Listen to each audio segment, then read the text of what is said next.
strategic na senaryo na dapat nating maintindihan kung gusto mong bumalik ang ex mo sa'yo. Is yung phrases na sinasabi ko before sa mga vlogs natin o sa mga coaching session natin na pagka merong tension, may problema, merong pressure tayong naibibigay sa ex natin, palayo ng palayo at lalong lumalabo yung ating pag-asa. Pero kung maibibigay po natin yung opposite nito, which is compatibility, mutuality, or yung sinasabi ko nga pong similarity mga utol, yung parang magiging mag-partner, mag-tag team, at common goals kayo, lalaki ang pag-asa na siya po ay bumalik sa atin. Kasi every excess, wala naman talagang tatawag bigla sa iyo at sasabihin niya sa iyo na namimiss na kita, mahal pa rin kita.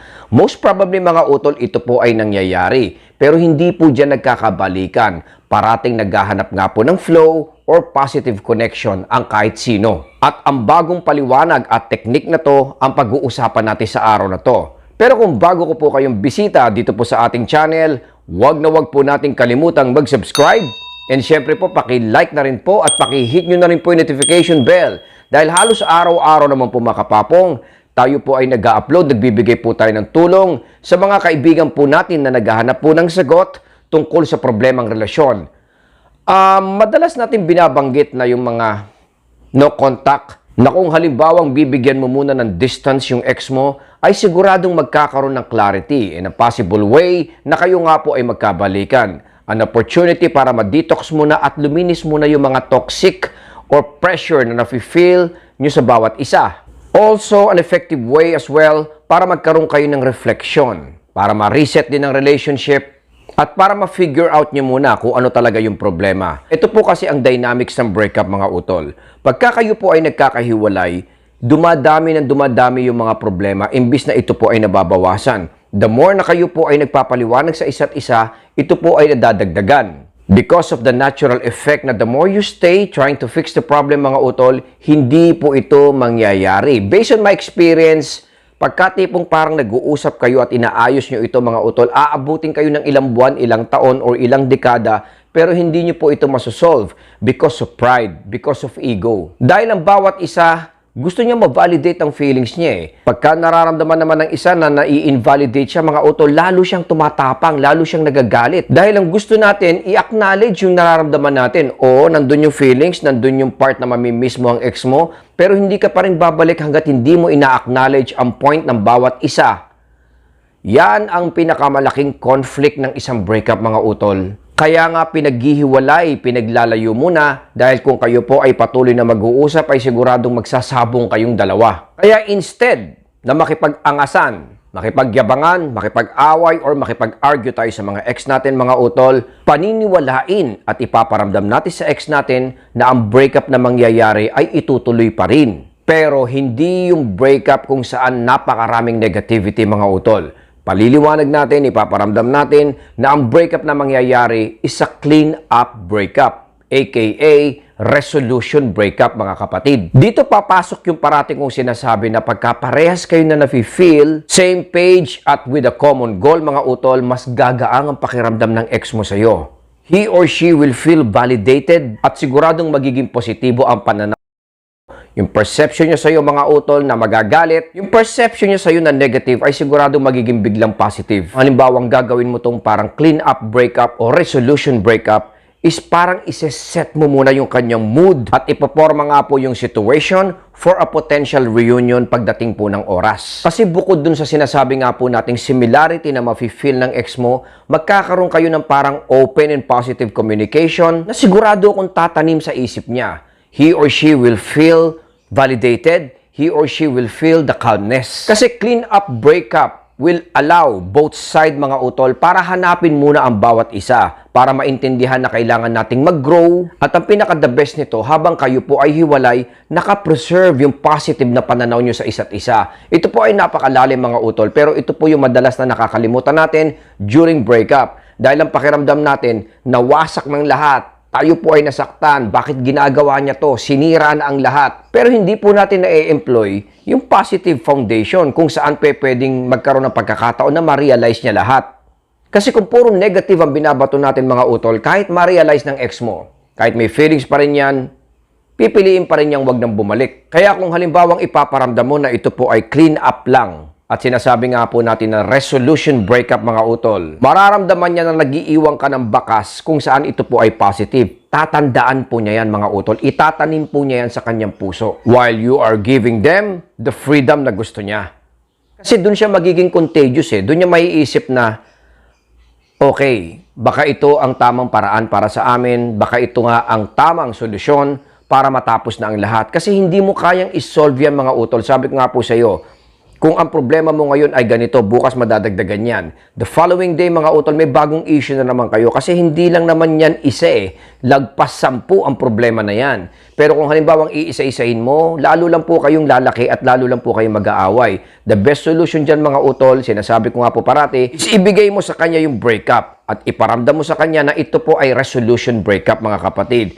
Nang sa ganon, pagbalik yung dalawa, paaliwala na lahat yun. Hindi na babanggitin yun. Ipakita at iparamdam mo sa kanya na eto, we can start a new one. We can build a new one. Pero coach, unresolved issues yun. I agree. Pero ang mga bagay na ito mga utol ay pag-uusapan nyo na lang along the way. Ito po ay maayos na lang dahan-dahan habang kayo nga po ay gumagawa ng resolution breakup. Pero kung halimbawang, alika rito, mag-usap tayong dalawa. Itakel natin ito. Huwag natin pabayaan ito mga utol.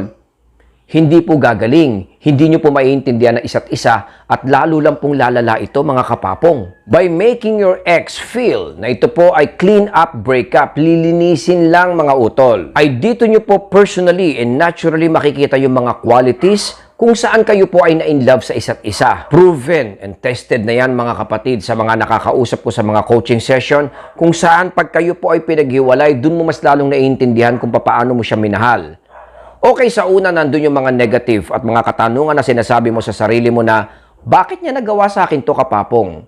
Hindi na ba niya ako mahal? Pero after a few weeks, dun mo maiisip na, okay, mas malinaw na sa akin kapapong. Alam ko na kung bakit nangyari ito. Pero unfortunately, mga kapatid, ang dami na nating kamalian at kapalpakan at sakit na naibigay sa ex mo, kaya lalong lumalabo yung breakup. Pero kung may establish mo nga na ito po ay resolution breakup na kailangan lang pong magkaroon ng personal growth, even kayo po ay magkahiwalay mga utol, ay gaganda rin at mabubuti rin at aayos din at magiging positibo ang pagtingin niya sa iyo. Resolution breakup or clean up breakup will always mark an agreement na parehong mutual. Recognizing the need for development and changes. Medyo mahirap lang ito, lalong-lalo na nga po kung mahina ang iyong loob. Dahil dito, bibigyan mo siya ng freedom mga kapatid. Ipaparamdam mo sa kanya at susuportahan mo siya dun sa mga priorities niya. For example, kung gusto mo na niya ng space mga utol, palakpakan natin. Sabihin natin sa kanya na, okay, naiintindihan ko yan dahil personal growth mo yan eh. Support, respect,